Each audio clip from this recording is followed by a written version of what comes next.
Je suis fière de représenter les jeunes, les moins de 40 ans, fière aussi de représenter les femmes aussi impliquées au sein d'un organe comme la Chambre de commerce.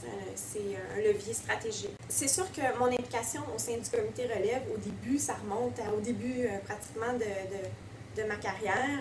J'avais beaucoup d'expérience à aller chercher, j'avais des gens à rencontrer, j'avais un réseau à bâtir, donc mon focus était davantage là-dessus.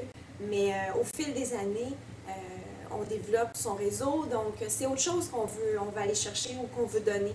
Donc c'est la raison pour laquelle moi je suis de retour au sein du conseil d'administration à titre d'administrateur.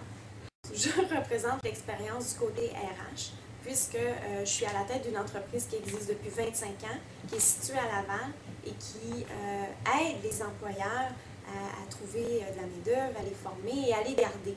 Donc c'est sûr que moi j'amène ce bagage-là au sein du conseil d'administration de la Chambre de commerce. En fait, l'implication à la Chambre de commerce, là, moi je le vois sur trois aspects. Je pense qu'on le fait avant tout pour notre réseau de contacts.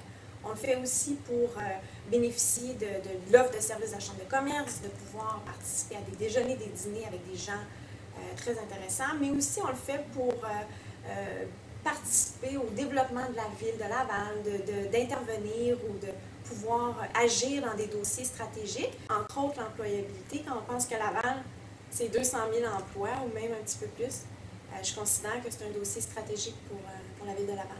Définitivement, ça m'apparaît incontournable pour les gens d'affaires, les professionnels, les jeunes, les moins jeunes, d'être dans cette chambre, surtout de par le fait que maintenant on porte vraiment les dossiers stratégiques à bout de bras à la Chambre de commerce.